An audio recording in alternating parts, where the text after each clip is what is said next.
Magandang umaga, Pilipinas. Live mula sa Pag-asa Weather and Flood Forecasting Center, narito na ang latest sa ating panahon. Mga kababayan, lumakas na nga sa typhoon category itong si Bagyong Santi habang kumikilos papalapit sa may Aurora, Isabela area. Kasalukuyan po nating inaantabayanan ang press conference na idadaos na Pag-asa kasama ang mga opisyal na mga kaugnay na ahensya para sa latest details kay Bagyong Santi. In the meantime, narito ang ating mga nakalap na balita ngayong umaga. So alas 10 na umaga, namataan po itong si Typhoon Santi sa layong 240 km silangan po yan ng Baler, Aurora. Taglay nito ang maximum sustained winds na 130 km per hour malapit sa gitna at pagbugso nga abot naman ng 160 km per hour. Kumikilos po ito from west.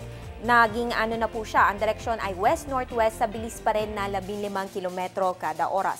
Samantala, dahil nga po sa sama ng panahon, kanselado po ang ilang biyahe ngayong araw. Kabilang dito ang flights ng Cebu Pacific Air na may flight number 5J821 at 5J822 na may biyaheng Manila to Verac at pabalik sa Manila. Ayon po yan sa Cebu Pacific Air. Para sa karagdagang impormasyon tungkol sa inyong canceled flights, i-check lamang ang website ng inyong napiling airline carrier. Samantala mga kababayan, chinek naman natin ang dam updates mula dito sa Hydromet Division ng Pag-asa. Kanina po nga alas 10 ng umaga, nagpapakawala pa rin ng tubig ang Binga Dam. Dalawang gates po ang nakabukas at nagpapakawala ng 1 meter each gate. At sa ngayon, compared po kaninang 6 a.m., ay bahagya namang bumaba ang tubig dito sa May Lamesa Dam. Pero syempre, aantabayanan po natin ang update ng Hydromet Division kung tataas ang tubig dahil sa ngayon, hindi pa naman bumubuhos ang ulan na dapat nating mararanasan kapag lalo na lumapit na itong si Bagyong Santi sa ating kalupaan. Samantala, narito naman po ang listahan ng mga eskwelahan na sinuspende po ang klase ngayong araw dahil nga sa hindi magandang lagay ng ating panahon. Kabilang dito, unahin natin sa preschool. Kabilang po dito sa ang Abra, Kalinga, sa Metro Manila na under Public Storm Warning Signal number 1. Kabilang na rin po dyan ang Valenzuela City. Sa Mountain Province, Ilocos Sur, Bataan, Rizal at Cavite. Kabilang din po sa walang pasok sa may preschool level ang Batangas, Laguna, Probinsya ng Quezon, sa may Marinduque, mga probinsya ng Camarines, Albay, Catanduanes, Southern Cagayan at St. Francis of Assisi College. Samantala, wala rin pong pasok from preschool, elementary to high school. Ang mga eskwelahan dito sa may Tarlac, Ifugao, Isabela, Pangasinan, Pampanga, Northern Quezon, Nueva Ecija, Nueva Vizcaya, Quirino, Benguet, Bulacan, Zambales at sa La Union. Samantala, wala namang pasok sa lahat ng antas sa may Aurora, Zamboanga City. So ito pong mga listahan na ito ay nakalap natin mula po yan sa Department of Education. Magbabalik ang ating ulat panahon makalipas ang isang paalala. Teng, ang package. Ma'am, sabi ng Air 21 on the road na. Ano, Teng? Ang package. Ma'am, sabi ng Air 21 na receive na. Okay, very good.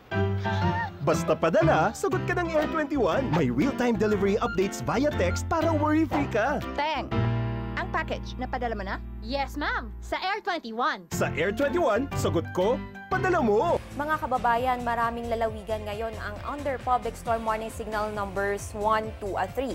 Para sa ating karagdagang impormasyon, alamin natin kung ano nga ba ang ibig sabihin ng mga warning signals na ito sa napapanahong kaalaman.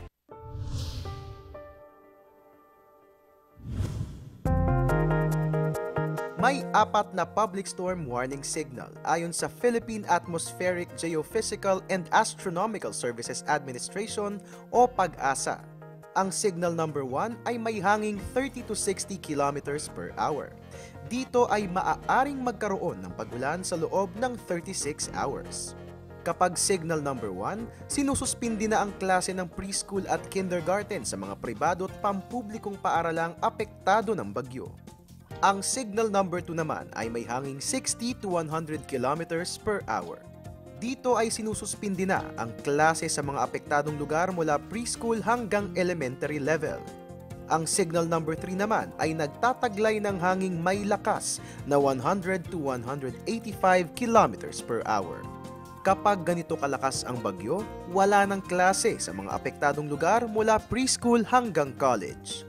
At ang pinakamatindi, ang signal number 4 na may hanging 185 kilometers per hour at pataas.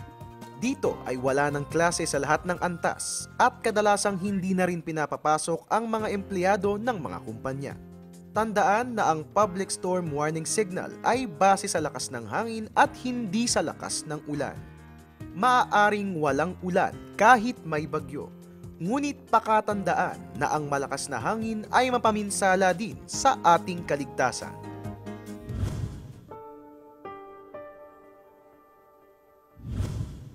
Ang programang ito ay hatid sa inyo ng Air 21. Sagot ko, padala mo! Mga kababayan, inaantabayanan pa rin natin ang press conference na idadaos ng Pag-asa kasama mga opisyal ng mga kaugnay na ahensya para sa latest details kay Bagyong Santi. In the meantime, mga kababayan, please follow us on Twitter, like us on Facebook at bisitahin ang aming website para lagi kayo updated sa naturang bagyo. Ang weather update na ito ay hatid sa inyo ng Panahon TV Express kung saan walang pinipiling panahon ang pagbibigay impormasyon. Manatiling nakatutok sa PTV para sa ating full coverage ng gaganaping presko na iyan ngayong tanghali. Ako po ang inyong weather girl April Enerio. Magandang umaga.